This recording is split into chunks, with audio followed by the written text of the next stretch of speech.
వైసీపీకి చెందిన జిల్లాల అధ్యక్షులతో ఆ పార్టీ అధినేత మాజీ ముఖ్యమంత్రి వైఎస్ జగన్మోహన్ రెడ్డి ఇవాళ సమావేశం కానున్నారు. తాడేపల్లిలోని వైసీపీ కేంద్ర కార్యాలయంలో ఈ భేటీ ప్రారంభం కానుంది. ఈ సమావేశంలో తాజా పరిణామాలపై చర్చించి పార్టీని మరింత బలోపేతం చేయడానికి తీసుకోవాల్సిన చర్యలపై వైఎస్ జగన్ దిశానిర్దేశం చేయనున్నారు.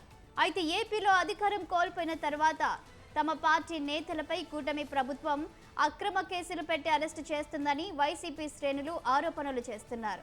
ఇక దీనిపై మరింత సమాచారం మా కరెస్పాండెంట్ రమేష్ అందిస్తారు. రమేష్,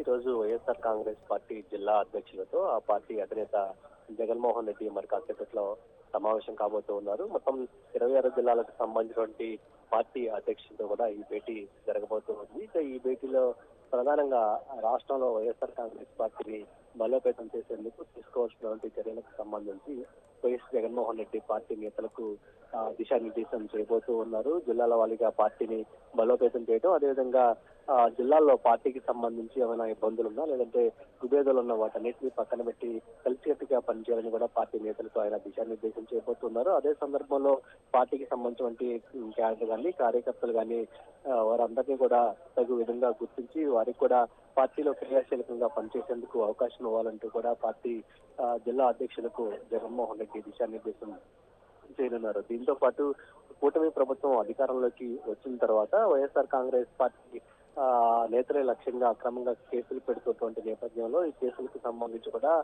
పార్టీ వారికి అండగా ఉంటుందనే ఒక ధైర్యాన్ని కూడా ఇవ్వబోతూ ఉన్నారు. అదేవిధంగా కూటమి ప్రభుత్వ వైఫల్యాలను ప్రజల్లోకి విస్తృతంగా తీసుకెళ్లేందుకు తీసుకోవాల్సినటువంటి చర్యలకు సంబంధించి కూడా మాజీ సీఎం జగన్మోహన్ రెడ్డి పార్టీ నేతలకు దిశానిర్దేశం చేయబోతూ ఉన్నారు. ఎన్నికలకు ముందు తాము అధికారంలోకి వస్తే సూపర్ 6 పేరుతో అనేక సంక్షేమ పథకాలు అమలు చేస్తామని చెప్పినటువంటి పరిస్థితి ఉంది. కానీ అధికారంలోకి వచ్చిన తర్వాత ఆ సంక్షేమ పథకాలు ఏవి అమలు కావట్లేదంటూ ఇప్పటికే జగన్మోహన్ రెడ్డి కూడా ఆరోపిస్తూ ఉన్నారు. ఈ నేపథ్యంలో కూటమి ప్రభుత్వం వచ్చి దాదాపు ఏడాది పూర్తి కావాల్సినటువంటి నేపథ్యంలో ఈ ఏడాది కాలంగా ప్రభుత్వం ఇచ్చినటువంటి ఏ హామీలను అమలు చేయలేదనే అంశాలను కూడా విస్తృతంగా ప్రజల్లోకి తీసుకెళ్లాలి. అదే సందర్భంలో వైఎస్ఆర్ కాంగ్రెస్ పార్టీ అధికారంలో ఉన్నటువంటి సమయంలో ప్రజలకు ఏ విధంగా సంక్షేమ పథకాలు అందించిందనే విషయాన్ని కూడా ప్రజల్లోకి తీసుకెళ్లాలంటూ కూడా పార్టీ శ్రేణులకు దిశానిర్దేశం చేసే అవకాశం ఉన్నట్టయితే తెలుస్తోంది. థాంక్యూ రమేష్.